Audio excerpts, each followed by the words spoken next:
Assalamu alaikum students. Today we are going to discuss the topic of our chapter number 15, AC circuits.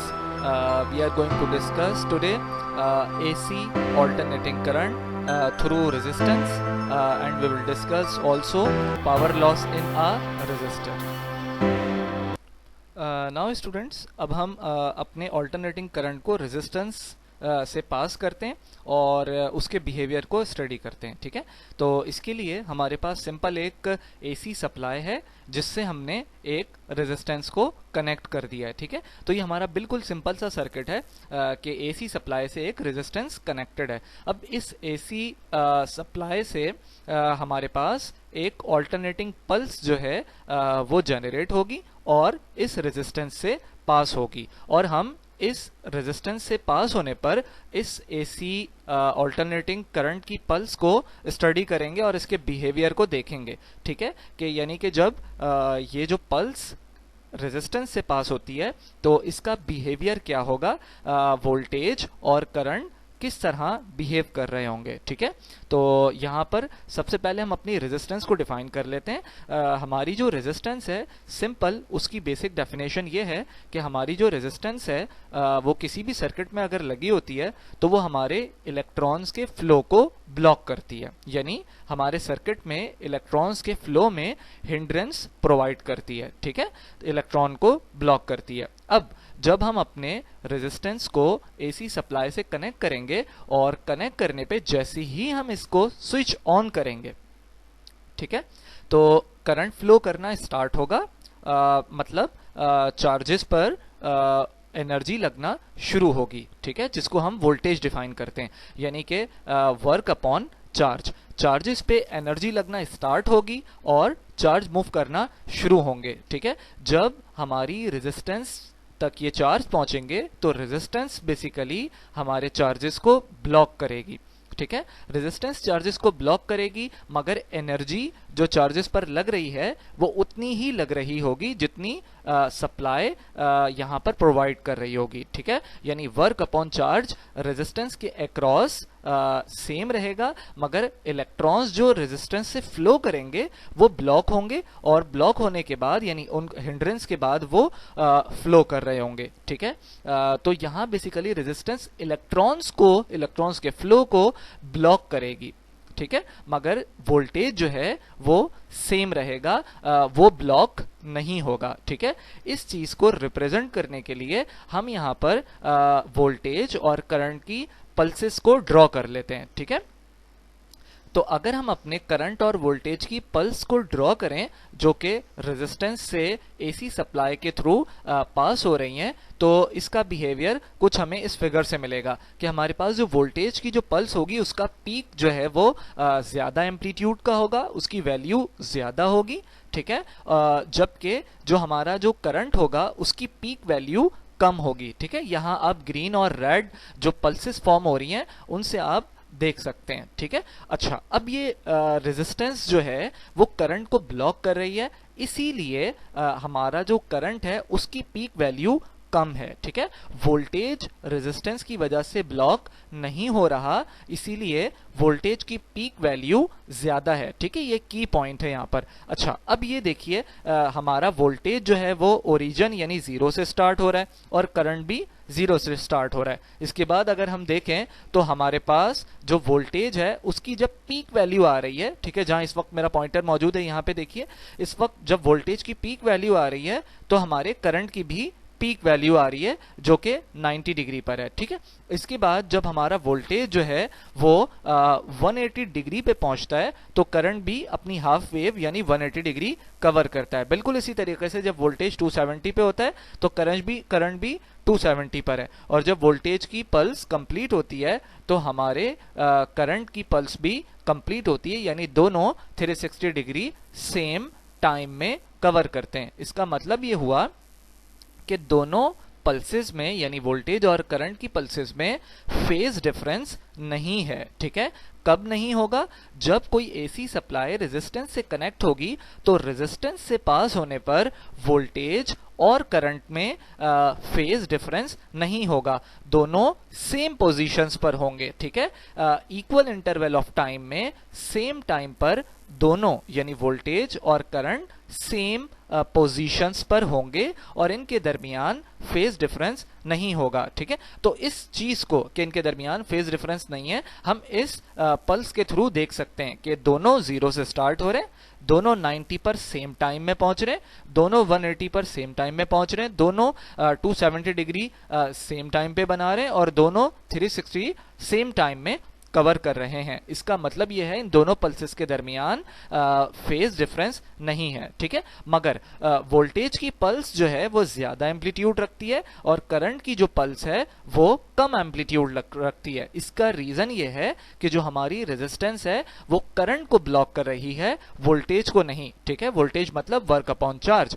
इसका मतलब ये हुआ कि resistance के अक्रॉस जो वोल्टेज होगा वो सेम रहेगा जो सप्लाई से हमें मिल रहा होगा, इसीलिए उसकी पीक वैल्यू ज्यादा एम्पलीट्यूड की है, जबकि करंट जो है वो रेजिस्टेंस से ब्लॉक हो रहा होगा, तो इसलिए करंट की पीक वैल्यू कम एम्पलीट्यूड रखती है। ठीक है, अच्छा, अब अगर इन पल्सेस की बेस पर हम अपने वेक्टर्स की बेस पर रिप्रेजेंट करें तो वो कुछ इस तरीके से होगी। यानी हमारे पास जो करंट फ्लो कर रहा है, अगर मैं उसके वेक्टर को ड्रॉ करूं तो देखिए जो रेड वाला वेक्टर है, ठीक है, ये हमारे करंट को रिप्रेजेंट कर रहा है। ठीक है, तो ये जो करंट है बेसिकली इसका एम्पलीट्यूड अगर आप नोट करें तो इसकी लेंथ, ये जो रेड मैंने वेक्टर बनाया है इसकी लेंथ बेसिकली कम है। ठीक है, और ये जो ब्लैक वेक्टर है ये बेसिकली आपके पास वोल्टेज की रिप्रेजेंटेशन है। ठीक है, जिसका एम्पलीट्यूड जो है वो ज्यादा है। ठीक है, तो वोल्टेज का एम्पलीट्यूड ज्यादा है, वो रेजिस्टेंस से ब्लॉक नहीं हो रहा। ठीक है, जो रेजिस्टेंस है उसकी लेंथ यानी उसका एम्पलीट्यूड कम है जो कि रेजिस्टेंस से ब्लॉक हो रहा है। ठीक है, अच्छा, अब ये दोनों सेम डायरेक्शन में है, इसका मतलब है कि ये इन फेज हैं। ठीक है, सेम डायरेक्शन में ये इसलिए हैं कि जैसे ही आप स्विच ऑन करेंगे तो उस वक्त दोनों यानी कि वोल्टेज और करंट रेजिस्टेंस को सप्लाई होना शुरू होंगे, चार्जेस सप्लाई से सर्किट में इन होंगे, यानी उस पर एनर्जी लगना स्टार्ट होगी। वर्क अपॉन चार्ज जैसे ही स्टार्ट होगा तो चार्जेस मूव करना स्टार्ट हो जाएंगे। बस सिर्फ ये होगा कि करंट का एम्पलीट्यूड कम रह जाएगा और वोल्टेज के एम्पलीट्यूड पे फर्क नहीं पड़ेगा। ठीक है, तो इस वजह से करंट का एम्पलीट्यूड कम होगा रेजिस्टेंस की वजह से और वोल्टेज का एम्पलीट्यूड हमें मैक्सिमम मिलेगा। दोनों सेम पोजीशंस और सेम फेज पर रेजिस्टेंस के सर्किट में मूव कर रहे होंगे, इसीलिए इनके वेक्टर्स सेम डायरेक्शन में हम ड्रॉ करेंगे। और ये जो वेक्टर की रिप्रेजेंटेशन हम करंट और वोल्टेज के लिए दे रहे हैं ये बेसिकली फेजर वेक्टर कहलाता है। ठीक है, जिसमें ये दोनों वोल्टेज और करंट इन फेज हैं। ठीक है, अब हम जरा बेसिक जो ओम्स लॉ है वो उसको इस सर्किट पर अप्लाई करते हैं। नाउ स्टूडेंट्स, अब यहाँ पर हम सिंपल अपने सर्किट के लिए ओम्स लॉ को रिप्रेजेंट करने जा रहे हैं। तो बेसिकली ओम्स लॉ हमारे पास है V is equal to I R. ठीक है, अगर हम यहाँ से I की वैल्यू को फाइंड करें तो I is equal to V upon R, ये हमारे पास इक्वेशन नंबर 1 है। ठीक है, अगर हम अपने वोल्टेज की वैल्यू को लिखें तो voltage is equal to voltage maximum into sine omega t. ठीक है, ये हम अपने एसी पल्स के वोल्टेज की रिप्रेजेंटेशन देते हैं जो एसी पल्स हमारे पास जनरेट हो रही होती है। ठीक है, वो सोर्स जो एसी पल्स जनरेट करती है उसका वोल्टेज हमें इस फॉर्मूले से मिलता है। ठीक है, तो इक्वेशन 1 में वैल्यू को पुट करते हैं V की, हमारे पास इक्वेशन 1 आ जाएगी I is equal to VM divided by R into sine omega t. अब यहाँ पे देखिए ये जो हमारे पास इक्वेशन 1 थी ये इक्वल थी I equal V over R. ठीक है, तो अगर हम इसको मैक्सिमम वोल्टेज और मैक्सिमम करंट की बेस पर रिप्रेजेंट करें, इन दोनों के सबस्क्रिप्ट में m लगा दें, मैक्सिमम की बेस पे रिप्रेजेंट करें, तो यही फॉर्मूला जो इक्वेशन 1 का है वो हम इस तरह लिख पाएंगे कि Im is equal to Vm divided by R। ठीक है, तो अब इस इक्वेशन के अंदर Vm अपॉन R जो है वो बेसिकली Im को रिप्रेजेंट कर रहा है। ठीक है, तो अब I की वैल्यू हमें मिल जाएगी I is equal to I maximum, ठीक है, जो कि पीक वैल्यू है करंट की। ठीक है, इंटू साइन ओमेगा टी। तो करंट और वोल्टेज की ये रिप्रेजेंटेशन हमारे पास इस सर्किट में बन रही है।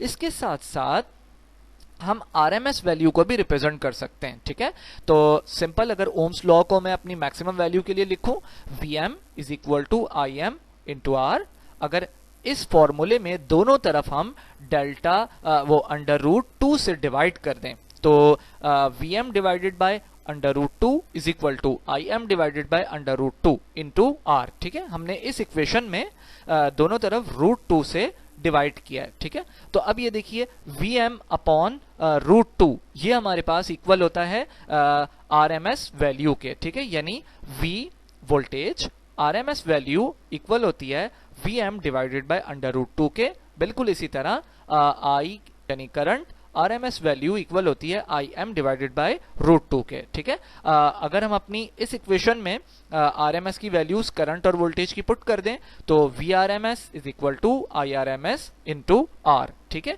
ये हो जाएगा। अब इसके बाद हम आगे बढ़ते हैं और रेजिस्टेंस में लॉस होने वाली पावर को डिस्कस करते हैं। ठीक है, एसी सप्लाई से जो रेजिस्टेंस में पावर लॉस हो रही है अब हम उसको डिस्कस करते हैं।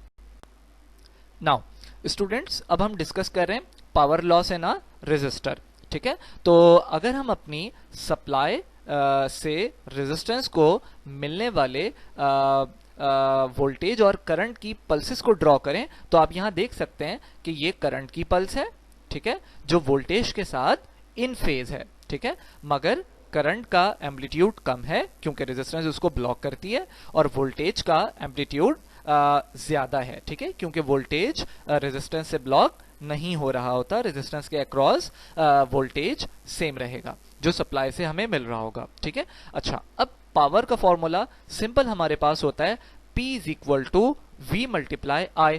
अब देखिए ये हमारे पास जो करंट की पॉजिटिव वैल्यू आ रही है, पॉजिटिव एम्पलीट्यूड आ रहा है। ठीक है, 0 से लेके 180 तक ये पॉजिटिव वैल्यू है। ठीक है, अगर मैं किसी भी पॉइंट पे करंट और वोल्टेज को मल्टीप्लाई करूंगा तो मुझे जो पावर मिलेगी वो पॉजिटिव ही मिलेगी, यानी पॉजिटिव वाई एक्सिस पे। ठीक है, वोल्टेज और करंट पॉजिटिव वाई एक्सिस पर हैं, पॉजिटिव पल्सेस हैं, तो जब आप पॉजिटिव पॉजिटिव मल्टीप्लाई करेंगे तो आंसर भी पॉजिटिव आएगा। ठीक है, और ये पल्स की जो हमें करंट और वोल्टेज की बेस पे पावर की मिलेगी वो इन दोनों का प्रोडक्ट होगी, जो कि एक बड़ी वेव मिलेगी, जो कि यहाँ पर इस तरह हाईलाइट हो रही है, जो कि ऑरेंज कलर है। ठीक है, अच्छा, अब दूसरी बात देखिए, वोल्टेज और करंट की जो मजीद हाफ पल्स है जो कि नेगेटिव एम्पलीट्यूड रखती है। ठीक है, नेगेटिव पीक वैल्यू रखती है। ठीक है, ये करंट की नेगेटिव पीक वैल्यू है और ये जो ब्लू वाली है ये वोल्टेज की नेगेटिव पीक वैल्यू है। अब देखिए जब आप इन दोनों नेगेटिव पीक वैल्यूज को मल्टीप्लाई करेंगे तो माइनस में करंट है, माइनस में वोल्टेज है। ठीक है, इस हाफ वेव में। ठीक है, जब आप इन दोनों को मल्टीप्लाई करेंगे तो negative current multiply negative voltage, तो ये क्या हो जाएगा, ये पॉजिटिव हो जाएगा, माइनस माइनस प्लस हो जाएगा और आपके पास जो पावर की पल्स आएगी वो पॉजिटिव ड्रॉ होगी और वो इन दोनों का प्रोडक्ट एक बड़ी वेव बनेगी। ठीक है, तो एक पॉजिटिव पावर की वेव इन दोनों नेगेटिव वैल्यूज की वजह से आ रही है। ठीक है, और इसी तरह फिर ये आगे कंटिन्यू रहेगा। ठीक है, अब हम आगे कुछ पॉइंट्स हैं जो इसकी बेस पर डिस्कस करते हैं। इसका मतलब ये हुआ कि जो हमें पावर की पॉजिटिव पल्स मिल रही है, ठीक है, ये हम किस तरह ले सकते हैं कि हमारे पास जो पावर है वो बेसिकली करंट और वोल्टेज का प्रोडक्ट होता है। ठीक है, और ये इंस्टेंटेनियस वैल्यूज हैं जो करंट और वोल्टेज की उनका प्रोडक्ट होगा। मतलब अगर मैं स्टार्टिंग में 0 से देखूं तो अगर मैं अपने किसी भी इंस्टेंट पे लाइक आफ्टर 5 सेकेंड्स बात कर रहा हूं तो उस पे अगर मैं करंट लूंगा तो वोल्टेज भी 5 सेकेंड वाला ही लूंगा। ठीक है, अगर मैं 12 सेकेंड पे करंट लूंगा तो वोल्टेज की वैल्यू भी 12 सेकेंड पर ही मल्टीप्लाई करेंगे। ठीक है, सेम इंस्टेंट पे आप वोल्टेज और करंट की वैल्यूज को मल्टीप्लाई कर रहे होंगे। ठीक है, अच्छा, अब हमारे पास ये जो सेकंड पॉइंट है ये हमें शो कर रहा है कि जो पावर का कर्व होगा, ठीक है, वो हमेशा पॉजिटिव रहेगा रेजिस्टेंस के केस में जब वो एसी से कनेक्ट होगी या एसी सप्लाई से कनेक्टेड होगी। ठीक है, जब एसी सप्लाई से रेजिस्टेंस में करंट और वोल्टेज फ्लो कर रहे होंगे तो रेजिस्टेंस से जो पावर लॉस हो रही होगी या पावर मिल रही होगी वो हमेशा पॉजिटिव होगी। ठीक है, ये हम ग्राफ के थ्रू यहाँ पर देख सकते हैं, ये नेगेटिव नहीं हो सकती क्योंकि पॉजिटिव पॉजिटिव पॉजिटिव रहेगा, नेगेटिव नेगेटिव भी पॉजिटिव हो जाएगा, ठीक है, जो अभी हमने डिस्कस किया। अच्छा, अब इसके बाद ये आखिरी पॉइंट, इसका मतलब ये हुआ कि हमें कंटिन्यूअसली हमारी जो पावर हमारे सर्किट में कंज्यूम हो रही होगी वो पॉजिटिव रहेगी, ठीक है। नाउ स्टूडेंट्स, अब हम अपने पावर लॉस के फॉर्मूले को ड्राइव करते हैं जो कि हमारे रेजिस्टेंस में हमें मिल रहा है, ठीक है। तो सिंपली हमारे पास एवरेज पावर का फॉर्मूला कुछ इस तरह हम लिख सकते हैं, P is equal to V into I, और ये जो हमने ग्रेटर और लेस का साइन लगाया है ये बेसिकली एवरेज को रिप्रेजेंट कर रहा है, यानी एवरेज वोल्टेज और एवरेज करंट, ठीक है। तो P is equal to average V into I, ठीक है, ये एवरेज पावर है। अब क्योंकि हमें मालूम है V की वैल्यू इक्वल होती है Vm sin ओमेगा t, और मल्टीप्लाई हो रहा है इससे I, यानी I की वैल्यू है Im sin ओमेगा t, ठीक है। ये दोनों वैल्यूज मल्टीप्लाई हो रही हैं। अब देखिए ये जो आपके पास पीक वैल्यूज हैं Vm और Im, ये दोनों मैक्सिमम वैल्यूज हैं, यानी पीक वैल्यूज हैं, तो ये तो कांस्टेंट होंगी, तो इसको हम अपने ये जो ब्रैकेट्स हैं इनसे बाहर निकाल देते हैं, ठीक है। तो हमारे पास पावर आ जाएगी Vm Im और उसके बाद एवरेज साइन स्क्वायर, ठीक है, साइन स्क्वायर हो जाएगा, 2 टाइम्स ये साइन लिखा हुआ है, मल्टीप्लाई हो रहा है, तो साइन स्क्वायर ओमेगा t हो जाएगा। अब यहाँ पे देखिए ये जो साइन की वैल्यू है स्क्वायर ओमेगा t, ये हमारे पास एवरेज वैल्यू को रिप्रेजेंट कर रही है, ठीक है, क्योंकि ये इन ब्रैकेट्स में लिखी हुई है। तो अगर मैं अपने स्टार्टिंग और मैक्सिमम वैल्यूज को, यानी एवरेज वैल्यू को रिप्रेजेंट करने जा रहा हूं, तो ये इनिशियल पोजीशन है और ये मैक्सिमम पोजीशन है। तो इनिशियल पोजीशन पे साइन 0 होगा, ठीक है, तो साइन 0 प्लस मैक्सिमम वैल्यू पे साइन 90 होगा, तो sine 0 plus sine 90 divided by 2, sine 0 0 होता है प्लस साइन 90 1 होता है, तो 0 प्लस 1 डिवाइडेड बाय 2, अगर हम इसको अरेंज कर लें तो हमारे पास वैल्यू आ जाएगी साइन स्क्वायर ओमेगा टी, जो कि एवरेज वैल्यू हमें दिखा रहा है 1/2, ठीक है। तो इसका मतलब ये हुआ कि अगर हम sine square omega T average इसकी वैल्यू अपनी पावर की इक्वेशन में पुट कर दें तो हमारे पास पावर का फॉर्मूला आ जाएगा P is equal to Vm Im divided by 2, ठीक है, ये हमारे पास वैल्यू आ जाएगी। इसी फॉर्मूले को अगर हम अपनी RMS वैल्यू के लिए अरेंज करना चाहें तो हम कुछ इस तरह कर सकते हैं कि ये जो हमारा 2 है डिनोमिनेटर में, ठीक है, इसको हम 2 टाइम्स लिख लें रूट में, ठीक है, और जब ये सिंप्लीफाई करेंगे तो वापस 2 आ जाएगा, तो ये बैलेंस्ड है इक्वेशन, ठीक है।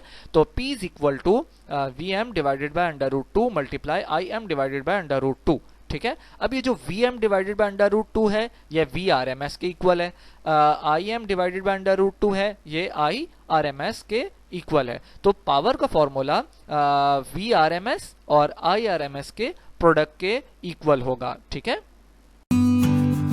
नाउ स्टूडेंट्स, आज हमारा एक बड़ा सिंपल सा क्वेश्चन है। ये जो अभी हमने सर्किट डिस्कस किया है कि एक पावर सप्लाई है ऑल्टरनेटिंग करंट, ठीक है, AC पावर सप्लाई को हमने रेजिस्टेंस से कनेक्ट किया है, ठीक है, उनमें हमें ये फेजर वेक्टर मिल रहा है। आज क्वेश्चन हमारा ये है कि why voltage and current are in phase in AC through resistance, ठीक है। अब इसका आंसर करेंगे और गौर से इस लेक्चर को सुनेंगे।